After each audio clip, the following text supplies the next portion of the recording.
Assalamualaikum warahmatullahi wabarakatuh. Alhamdulillahirabbil alamin. Allahumma shalli ala sayyidina Muhammad wa ala ali sayyidina Muhammad.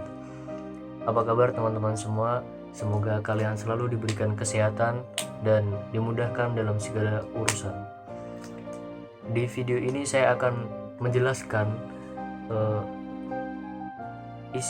beberapa isi dari kitab Ar-Risalah Al-Jami'ah wa Tadhkirah An-Nafi'ah karangan Syekh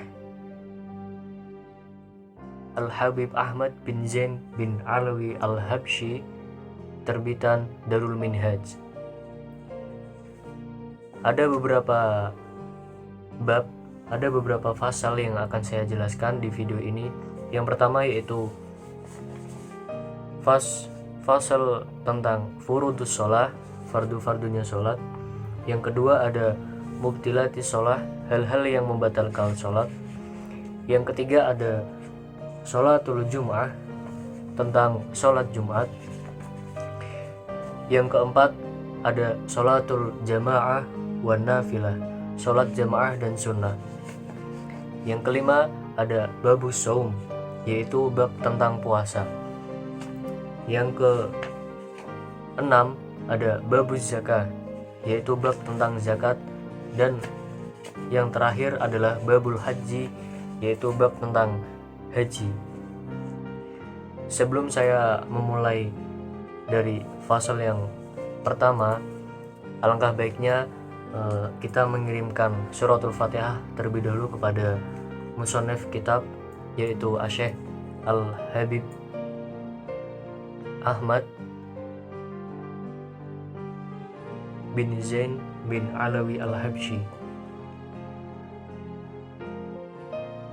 Al-Fatihah.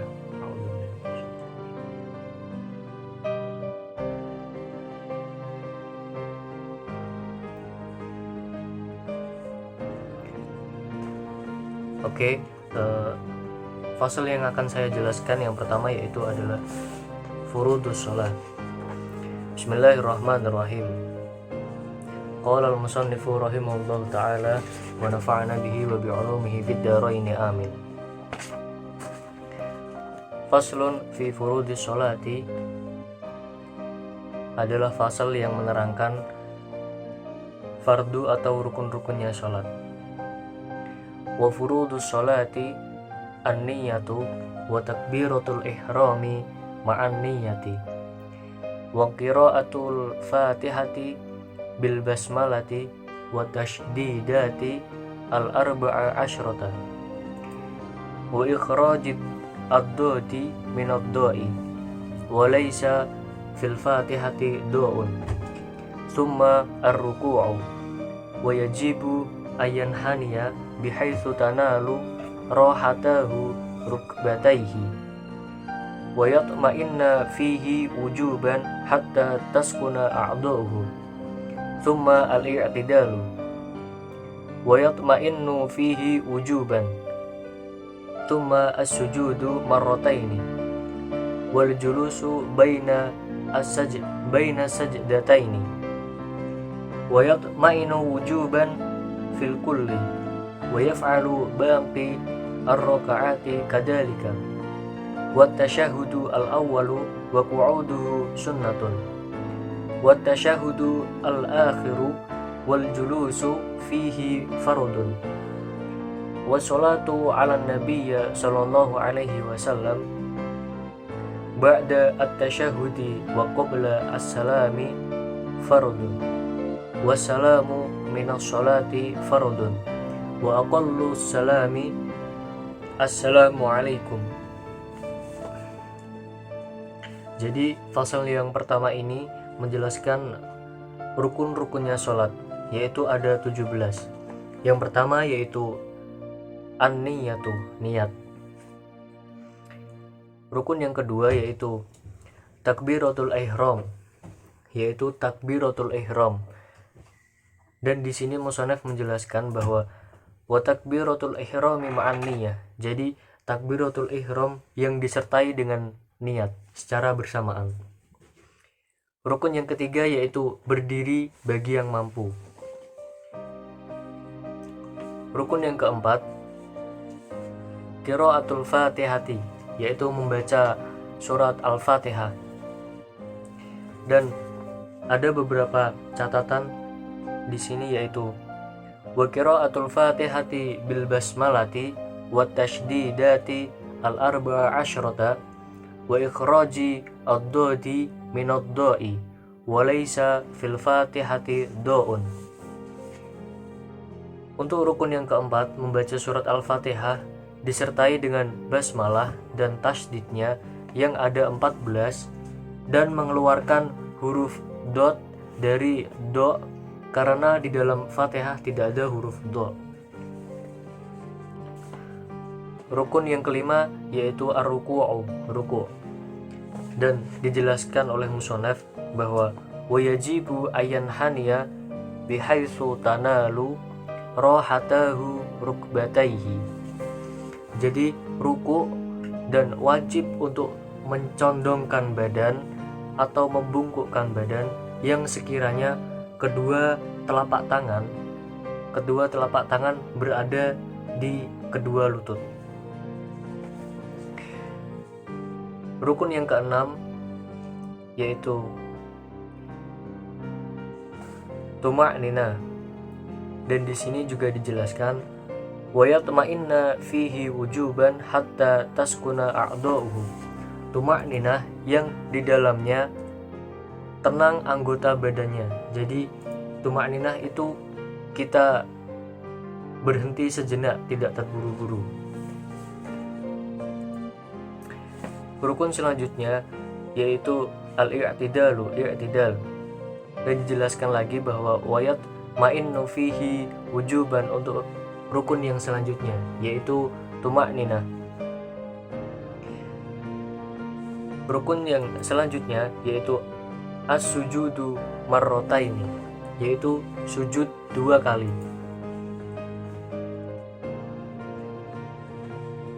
Rukun yang ke-10 al-julusu baina as-sajdataini, yaitu duduk di antara 2 sujud.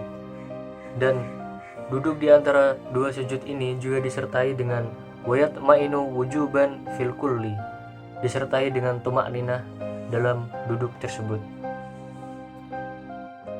Wa yaf'alu baqi ar-raka'ati kadzalika wa tasyahudu al-awwalu wa qu'uduhu sunnatun. Di sini dijelaskan bahwa tasyahud awal itu adalah sunnah. Dan untuk rukun yang selanjutnya setelah duduk di antara 2 sujud yaitu tuma'ninah, dan selanjutnya yaitu at-tasyahudu al-akhiru, yaitu tasyahud akhir. Kenapa tidak dimasukkan ke dalam rukun untuk tasyahud awal? Karena musonaf sudah menjelaskan di sini bahwa wat tasyahudu al-awwalu wa qu'udu sunnatun, yaitu tasyahud awal itu adalah sunnah.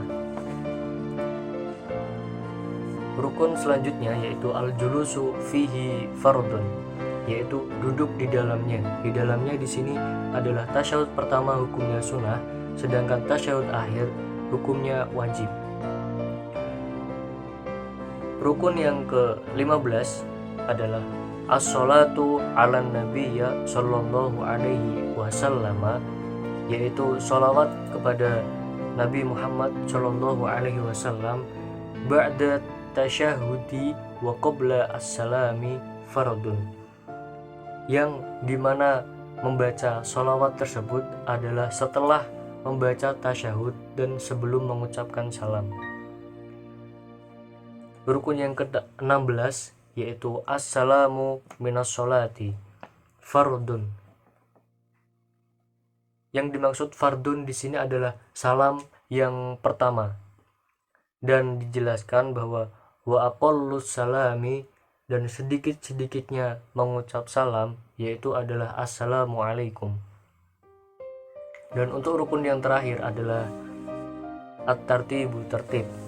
Jadi kita tidak boleh misalkan kita setelah takbiratul ihram kita langsung sujud, itu tidak diperbolehkan karena tartib adalah termasuk fardunya sholat.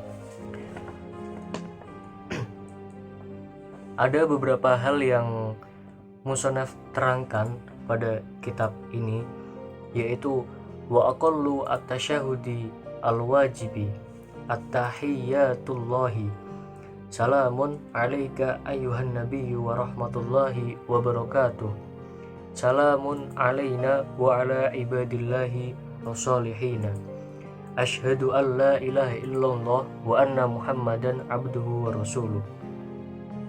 Adapun paling sedikitnya membaca tasyahud, yaitu at-tahiyyatullahi salamun alaika ayyuhan nabiyyu wa rahmatullahi wa barakatuh, salamun alaina wa ala ibadillahi sholihin, asyhadu an la ilaha illallah wa anna muhammadan abduhu wa rasuluh.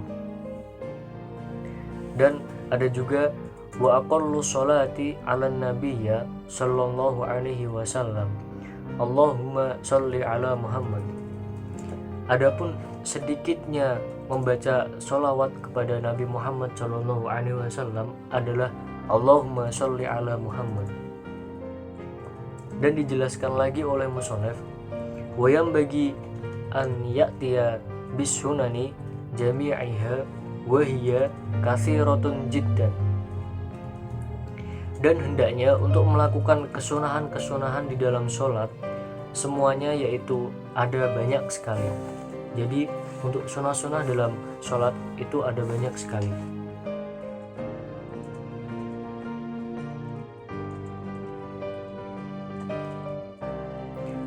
Selanjutnya wayam bagi al-i'tina'u bil ikhlasi, dan hendaknya menjaga keikhlasan, yaitu wahwa al-amalu lillahi wahdahu, yaitu kita hanya beribadah semata-mata hanya karena mengharap ridho dari Allah Subhanahu wa ta'ala. Wayam bagi al-huduru wahwa ayya'lama bima yaqulu wa yaf'alu, dan harus hadir ketika sholat. Yang dimaksud hadir yaitu mengetahui apa yang diucapkan dan gerak-gerik yang dilakukannya. Wal khusyu'u wa huwa sukunu al-a'dha'i wa huduru al-qalbi. Selanjutnya yaitu khusyuk. Khusyuk yaitu tenangnya anggota badan dan hadirnya hati menghayati serta memahami bacaannya. Wa tadabburu al-qiraati wa tafahumuha. Fa innama yataqabbalullahu minas sholati biqadril huduri. Karena sesungguhnya Allah Subhanahu wa ta'ala menerima sholat seseorang tergantung dengan ukuran hadirnya. Wa yahrumu ar-riya'u fi sholati wa ghairiha wa huwa al-amalu li ajalin nasi.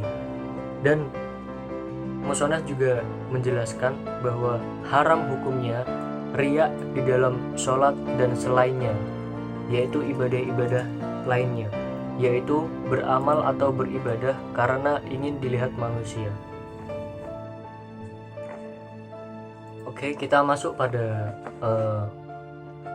fasal yang kedua, yaitu mubtilatis sholat, hal-hal yang membatalkan sholat.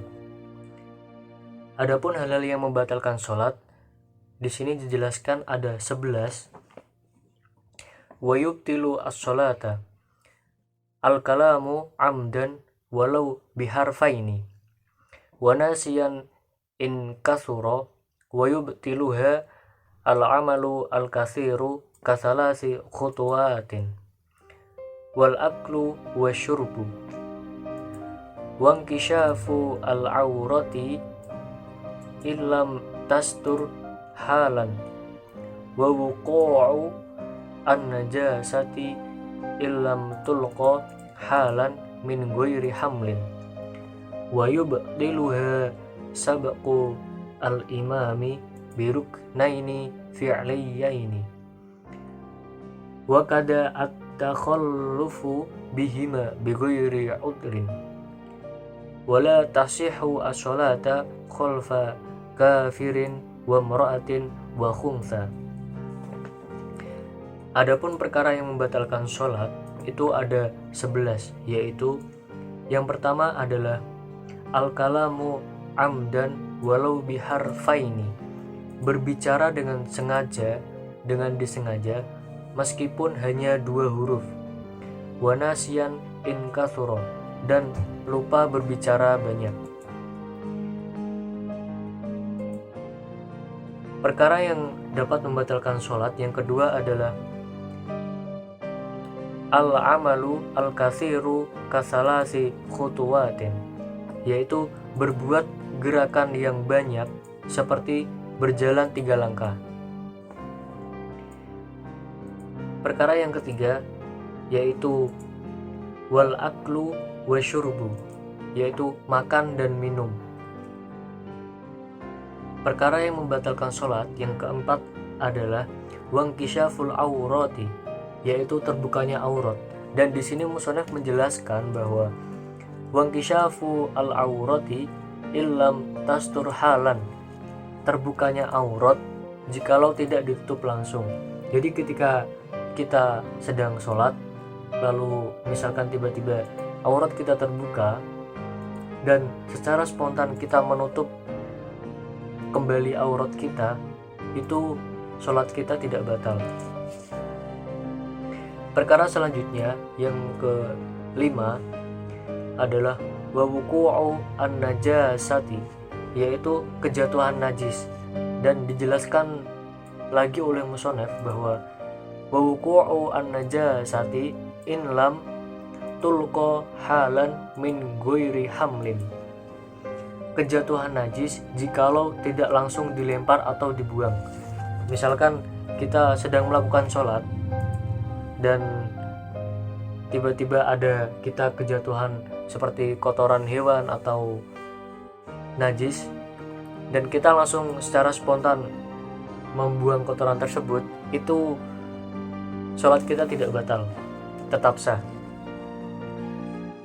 Lanjut untuk perkara yang selanjutnya yang membatalkan sholat, yaitu wayubtiluha sabqu al-imami biruknaini fi'liyan, yaitu mendahului imam dengan 2 rukun fi'il.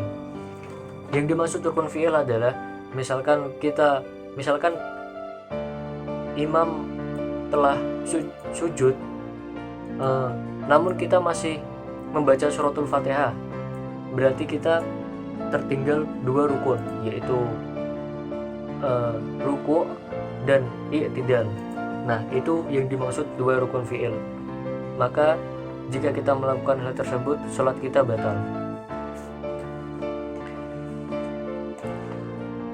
Perkara selanjutnya yaitu sebab hadas, baik itu keluarnya hadas dari kubul ataupun dubur. Perkara yang membatalkan sholat yang selanjutnya adalah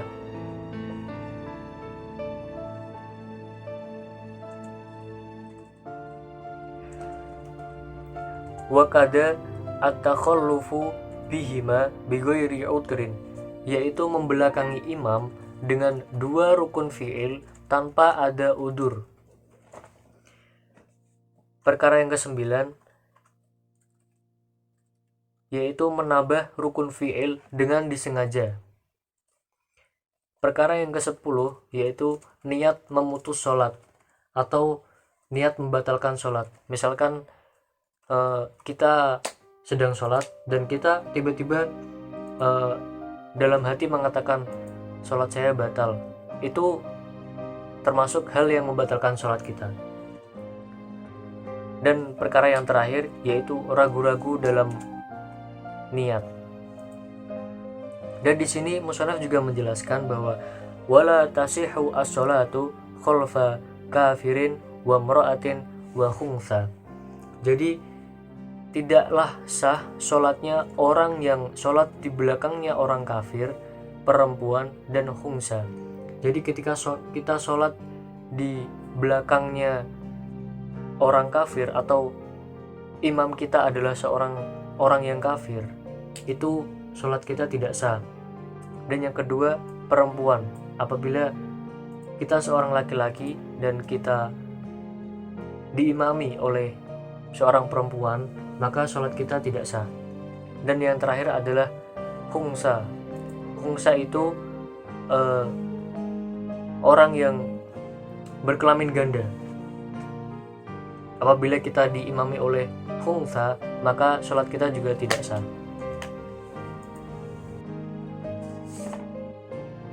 Oke teman-teman semua, kita masuk pada bab berikutnya, bab yang ketiga, yaitu tentang sholatul Jum'ah, yaitu tentang sholat Jumat. Bismillahirrahmanirrahim. Wal Jum'atu fardu ainin ala kulli muslimin dakarin hurrin hadirin bila udrin syar'iyyin kal marodi wal matari. Jadi sholat Jumat itu hukumnya fardu ain bagi muslimin, bagi orang muslim, dakarin laki-laki, hurrin yang merdeka, hadirin yang mukim, bila udrin syar'iyyin yang tidak mempunyai udur syar'i, kal marodi wal matori seperti sakit dan hujan yang sangat deras.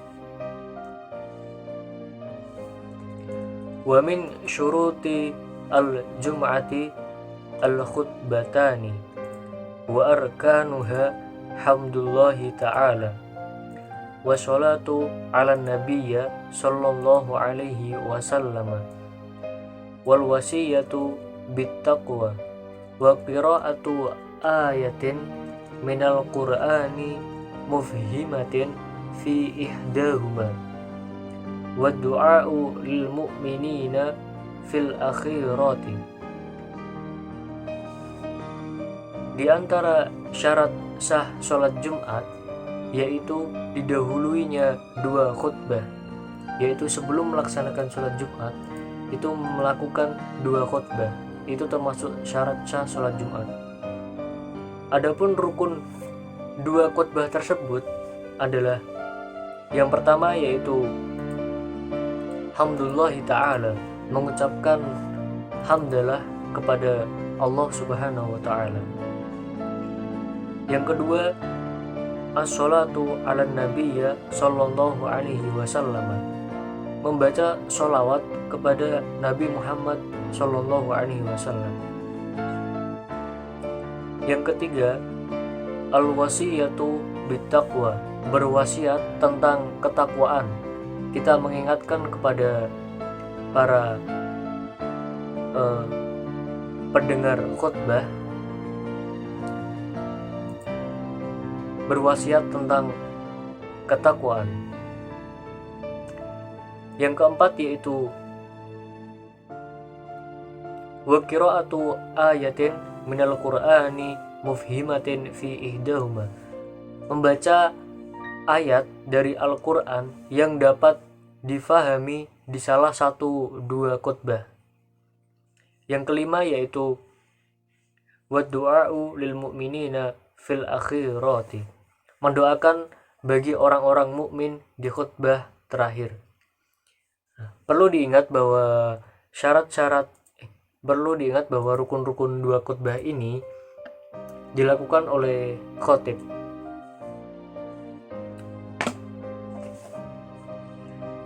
Wa yajibu ayyakhtuba qa'iman mutatahhiran mustawrul aurati wa yajibu al-julusu bainahuma fawqa tuma'ninati as-sholati wal muwalati. Dan wajib khutbah dalam keadaan berdiri, yaitu seorang khatib ketika berkhutbah wajib dalam keadaan berdiri dan dalam keadaan suci, tertutupi auratnya, dan duduk di antara dua khutbah, ukuran tumakninah di dalam sholat, dan harus terus menerus. Yang dimaksudkan tumakninah di sini ketika khotib melakukan duduk di antara dua khutbah, itu harus tumakninah seperti tumakninahnya perkara yang di dalam sholat.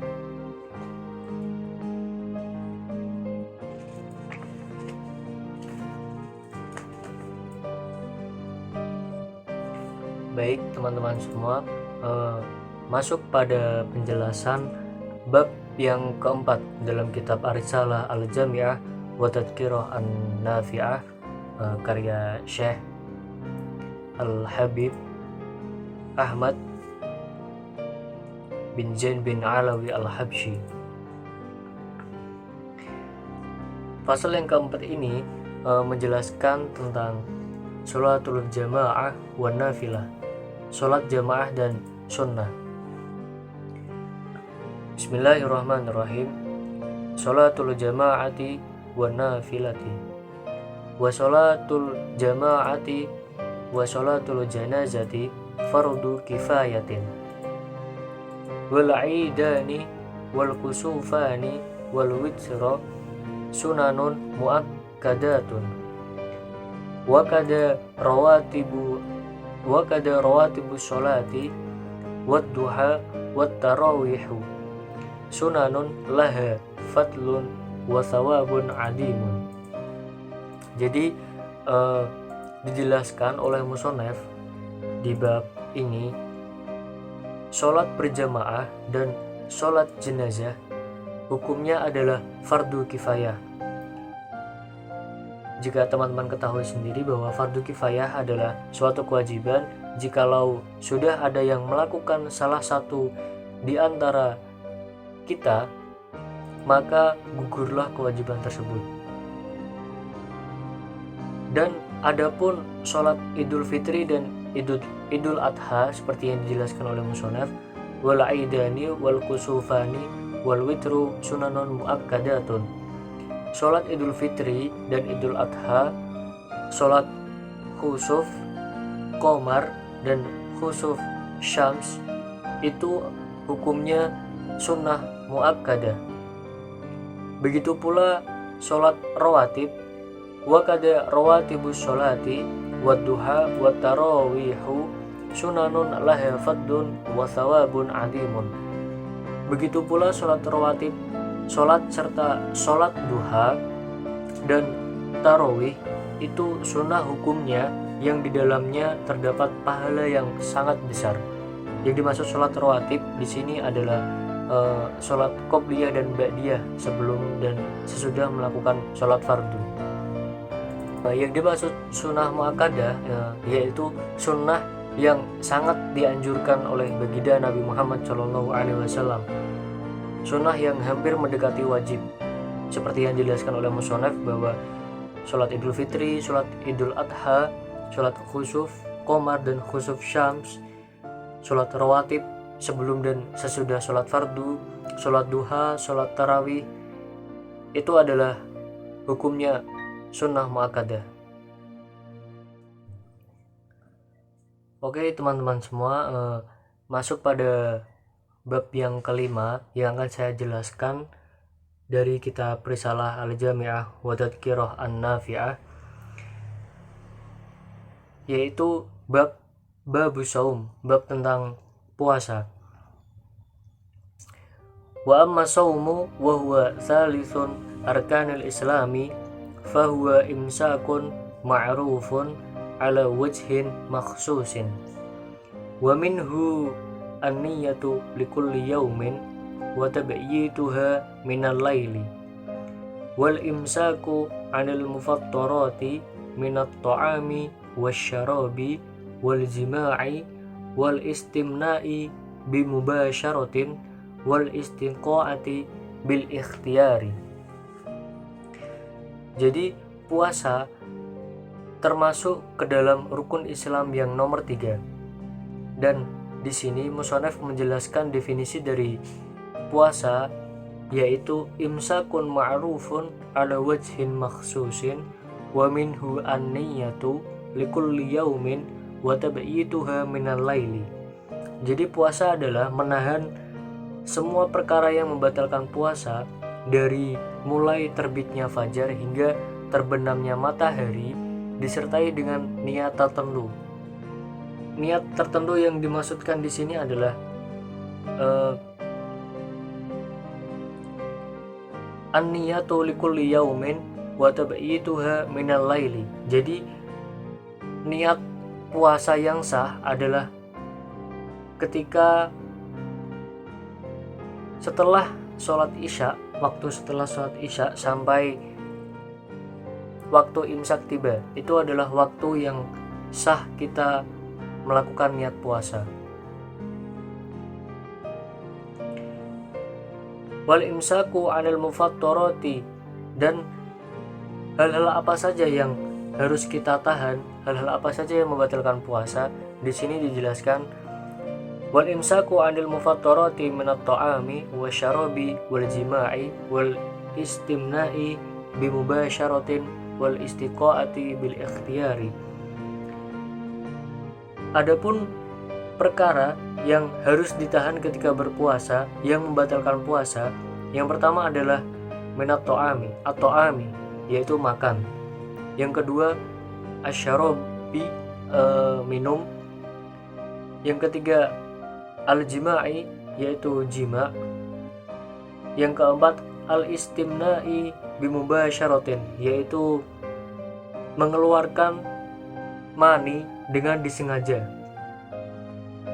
Dan yang terakhir adalah al-istiqaati bil ikhtiyari, yaitu muntah dengan cara yang disengaja.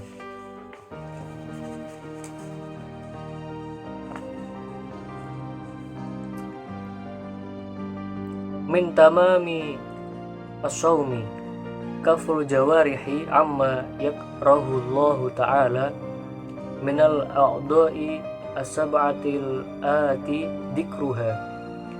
Fafil hadithi khamsun yuftirna as-sa'ima al-kadhibu wal ghibatu wan namimatu wal yaminu al-kadhibatu wan nadru bisyahwatin. Jadi musannaf juga menjelaskan bahwa kesempurnaan dalam berpuasa ada beberapa hal yang dapat menyempurnakan puasa kita. Di antaranya adalah menahan atau mencegah anggota badan dari perkara atau perbuatan yang Allah tidak menyukainya dari anggota 7, sebagaimana yang disebutkan di dalam sebuah hadis, yaitu khamsun yuftirna as-sha'ima, 5 perkara yang menghilangkan pahalanya puasa. Yang pertama yaitu al-kadibu, berbohong. Yang kedua ada al-ghibatu, yaitu ghibah atau gosip. Yang ketiga ada an-namimatu, yaitu mengadu domba. Yang keempat ada al-yaminu al-kadibatu, mengucapkan sumpah yang palsu atau menjanjikan sesuatu yang hanya omong kosong. Dan yang terakhir adalah an-naduru bisyahwatin, melihat sesuatu dengan syahwat. Jadi misalkan ketika kita sedang berpuasa dan kita melihat sesuatu hal dan kita melihat hal tersebut dengan bersyahwat, dengan syahwat, itu akan menghilangkan pahala puasa kita. Wa min tamami as-sawmi taharri al-iftar ala halalin wa adamu al-istiktsari min al-akli wa yanbaghi al-istiksaru min as-sawmi la siyaman al-ayyamu al-fadilatu fi syar'i wallahu a'lamu wa billahi taufiq. Dan kesempurnaan puasa adalah ada beberapa hal yang dapat menjadi kesempurnaan puasa kita. Yang pertama yaitu tahari al-iftar ala halalin, mencari makan makanan yang akan kita makan ketika kita berbuka nanti atau ketika kita sahur dengan halal. Wa adamul istiksari minal akli, dan tidak terlalu banyak ketika makan, baik itu berbuka maupun sahur. Wa yang bagi al-istiksaru minasawmi la siyaman al-ayyamu al-fadilatu fi syar'i, dan seharusnya memperbanyak puasa sunnah yang dimaksudkan di dalam penjelasan ini pada hari-hari yang penuh keutamaan di dalam syariat Islam.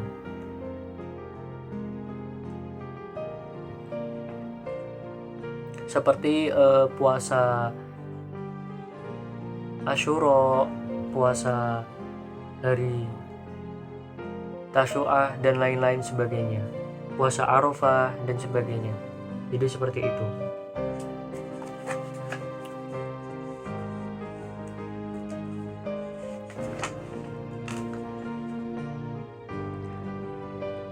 Oke, lanjut ke penjelasan pada bab yang ke-6 dalam kitab Risalah Al-Jami'ah wa Tadhkirah An-Nafi'ah karya Syekh Al-Habib Ahmad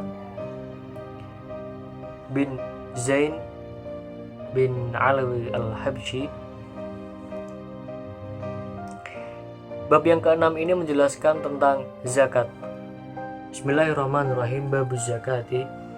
Wa amma zakatu wa hiya rabi'u arkanil islami fayajibu ala al-muslimin ma'rifatin anwa'il amwali al-wajibati fiha wa hiya an-na'amu wan naqdani wat tajaratu war rakazu wal ma'dinu wal mu'asyaratu wa hiya al-hububu was samaru fala zakata fiha siwa an-na'ami as-sa'imati. Jadi zakat adalah termasuk ke dalam rukun Islam yang keempat, dan zakat hukumnya adalah wajib seperti yang dijelaskan di musannaf. Fayajibu 'alal muslimin ma'rifatin anwa'il amwali al-wajibati. Zakat wajib bagi setiap orang muslim yang mempunyai harta yang wajib dizakati di dalamnya. Nah, harta-harta tersebut adalah an-na'amu. Yang pertama adalah an-na'amu, yaitu binatang ternak seperti sapi, kerbau, kambing, dan onta. Yang kedua, barang yang wajib dizakati adalah an-naqdani, emas dan perak atau uang atau perniagaan. Yang ketiga adalah al-ma'dinu al-mu'asyaratu, yaitu barang temuan dan barang galian serta tanaman, yaitu biji-bijian dan buah-buahan. Fala zakata fi ma siwa an-na'ami as-sa'imati. Maka tidak wajib zakat di dalam hewan ternak kecuali digembala pada rumput yang mubah. Yang dimaksudkan dalam penjelasan ini adalah ketika kita mempunyai hewan ternak, tetapi hewan ternak kita makan pada rumput yang tidak mubah, pada rumput yang haram, rumput yang tidak diperbolehkan dimakan oleh pemilik tanah yang ditumbuhi rumput tersebut, maka binatang ternak tersebut tidak disahkan untuk dizakati. Seperti itu.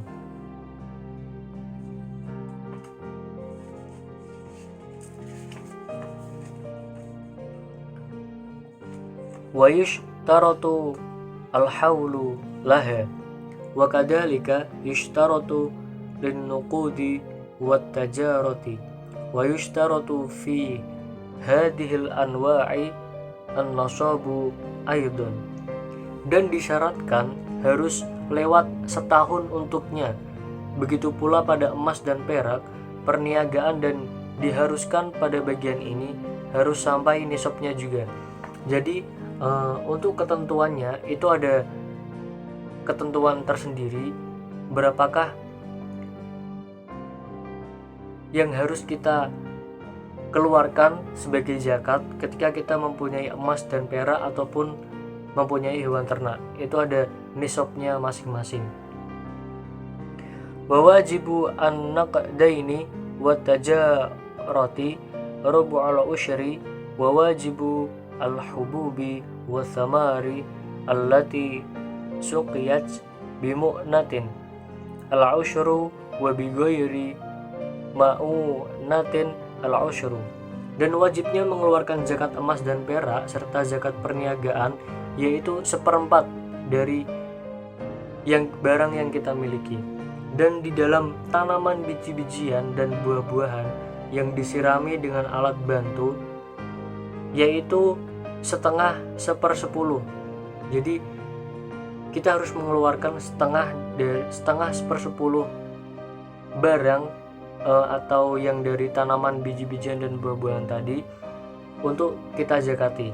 Dan jikalau tanpa pertolongan maka 1/10. Misalkan ketika kita memiliki perkebunan atau pertanian dan kita mempunyai orang yang mengurus pertanian atau perkebunan tanaman ataupun biji-bijian kita tadi, maka yang harus kita keluarkan sebagai zakat itu adalah setengah dari 1/10 dari hasil kita.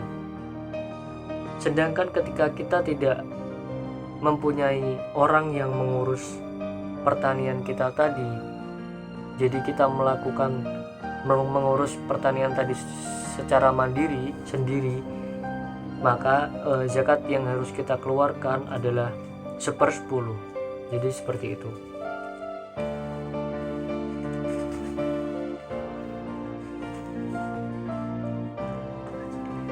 Wa zakatul fitri wajibatun ala kulli muslimin idza fadulat an qutihi wa quti man yaqutuhu yaumal idi wa laylatahu arba'atu amdadin bimuddan nabiyya sallallahu alaihi wasallam wa tajibu an-niyatu fil jami'i wa la yajuzu ayasrifa az-zakata wal fitrata illa ila hurrin muslimin muttasifin bisifatin ahadil asnafi as-samaniyati kal faqiri wal miskini wa kaunuhu ghairu hashimiyin wala muttalibiyin wala maulan lahum wa yajibu isti'abu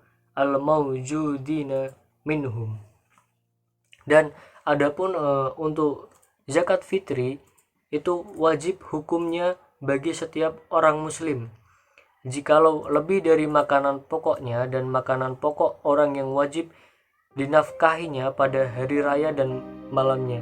Jadi ketika kita memiliki harta dan kita tidak termasuk dalam kategori orang yang tidak mampu, orang fakir miskin, maka kita wajib mengeluarkan zakat fitrah di hari Idul Fitri, di malam Idul Fitri. Berapa ketentuannya yaitu dijelaskan di sini, yaitu arba'atu amdadin bimud dan Nabi sallallahu alaihi wasallam, yaitu mengeluarkan 4 mud atau 1 sok dengan mudnya Nabi sallallahu alaihi wasallam. Wa tajibu an-niyatu fil jami'i, dan wajib ketika kita melakukan zakat kita harus niat untuk memberikan zakat tersebut. Dan tidak boleh zakat tersebut ditasyarufkan atau disalurkan kecuali kepada orang yang merdeka muslim yang disifati dengan salah satu golongan yang ada 8, yaitu seperti orang fakir dan miskin, dan keberadaan mereka bukan termasuk dari golongan Bani Hashim dan Bani Muthalib, dan bukan tuan dari mereka, dan wajib meratakan zakat kepada mereka yang ada dari golongannya. Baik teman-teman, masuk pada penjelasan bab yang terakhir yang akan saya jelaskan dari kitab Ar-Risalah Al-Jami'ah wa Tadhkirah An-Nafi'ah, yaitu Babul Haji, bab tentang haji. Bismillahirrahmanirrahim. Babul Haji. Wa ammal hajju fahuwa khamisu arkanil islami wa huwa fardun ala kulli muslimin mukallafin hurrin wa kada al-umratu fil umri marratan bisyartil istita'ati wa hiya ayamlika ma yahtaju ilaihi fi safarihi ilal haji dahaban wa iyaban wa nafaqata man talzamuhu nafaqatuhu ila ruju'ihi wa a'malul haji salasatu asya arkanun wa wajibatun wa sunanun. Jadi haji itu masuk pada rukun Islam yang nomor 5. Dan musonef menjelaskan bahwa wa huwa fardun ala kulli muslimin mukallafin hurrin. Jadi haji itu hukumnya fardu bagi seorang muslim yang mukallaf dan merdeka. Wa kada al umratu fil umrati marratan. Begitu pula umroh dalam seumur sekali, dengan syarat yang harus mampu. Nah, mampu di sini adalah mampu secara fisik, mampu dalam harta untuk membiayai dari berangkat sampai pulang. Wa a'malul haji salah satu asya. Jadi ada beberapa hal yang dilakukan oleh seseorang yang berhaji, yaitu arkanun, yaitu rukun-rukun haji, wa wajibatun, dan kewajiban dalam melaksanakan haji, dan sunanun, yaitu sunah-sunah haji. Fal arkanu khamsatun. Jadi rukun haji itu ada 5. Al-ihramu wa huwa niyatu ad-dukhuli fil haji awil umrati wa yustahabbu ayyaqula ma'adalika nawaitu al-hajji awil umrata wa ahramtu bihillahi ta'ala wa la yasihu al-ihramu bil hajji illa fi ashhurihi wa hiya syawalun wa dhul qa'dati wa asharu dhil hijjati wa akhiruha tulu'u fajri lailatin nahri. Jadi rukun haji itu ada 5. Yang pertama yaitu al-ihram, yaitu ihram. Al-ihramu wa huwa niyatu ad-dukhuli fil haji awil umrati. Ihram adalah niat masuk di dalam ibadah haji atau umrah. Wa yustahabbu ayyaqula ma'adalika. Dan disunahkan ketika ihram sambil mengucap nawaitul haji awil umrati wa ahramtu bihillahi ta'ala.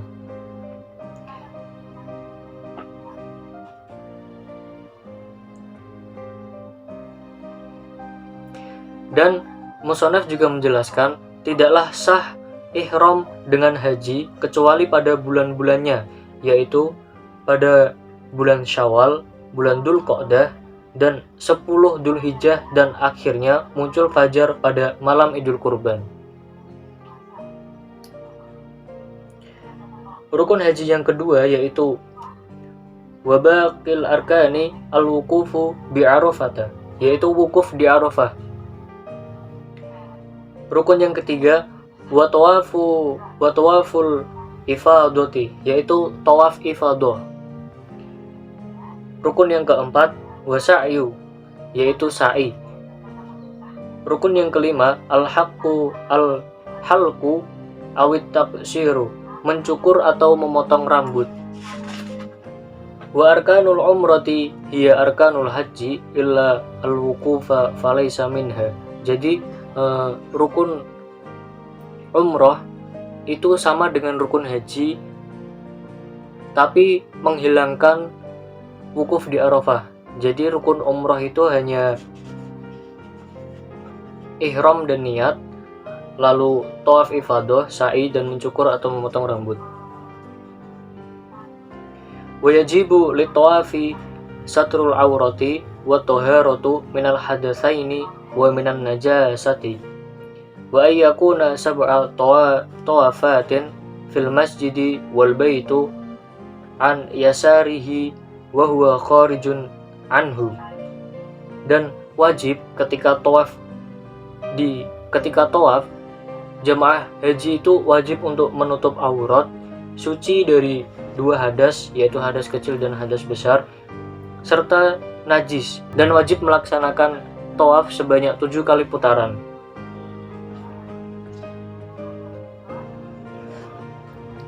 Wa yajibu ayyakuna as-sa'yu sab'an wa ba'da tawafin wa an yabda'a bis-safa'i wa yakhtiman bil marwati.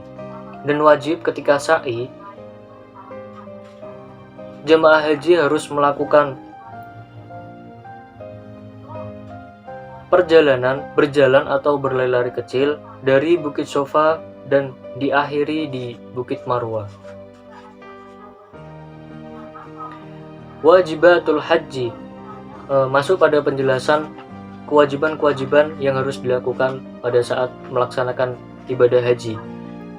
Al-ihramu minal miqati wal mabitu layali at-tasyriki bimina warramyu wa tawaful wada'i wa amma as-sunanu fakullu ma siwa al-arkani wal wajibati faman taraka ruknan lam yasihha hajjuhu wala yahillu min ihramihi hatta ya'tiya bihi wala yajburuhu damun wala ghairuhu.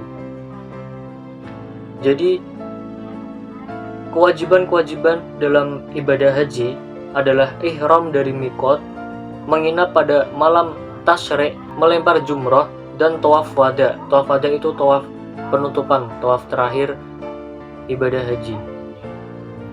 Adapun kesunahan dalam ibadah haji yaitu wa ammas sunanu fakullu ma siwa al-arkani wal wajibati.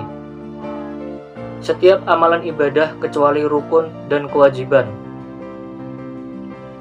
Faman taraka ruknan lam yasihha hajjuhu wala yahillu min ihramihi hatta ya'tiya bihi wala yajburuhu damun wala ghairuhu. Maka barang siapa yang meninggalkan rukun haji, tidak sah baginya ibadah haji tersebut dan tidak bisa ditempel atau diganti dengan denda atau selainnya. Salah satu minal arkani la tafutuhu ma dama hayyan wa hiya at-tawafu wa sa'yu wal halqu. Dan 3 dari rukun tersebut yang tidak akan pernah terlewat selama hidup, yaitu tawaf, sa'i, dan mencukur. Dijelaskan di sini, wa man taraka syai'an minal wajibati sahha hajjuhu wala zimahu damun wa alaihi ithmun in lam ya'dar wa man taraka syai'an minas sunani fala syai'a alaihi walakin tafutuhu al-fadilatu. Barang siapa yang meninggalkan dari kewajiban haji tersebut, tetap sah dan wajib membayar denda, dan baginya dosa kalau jika tidak membayar denda tersebut. Dan barang siapa yang meninggalkan dari kesunahannya, itu tidak apa-apa dan tetapi terlewat dari keutamaan.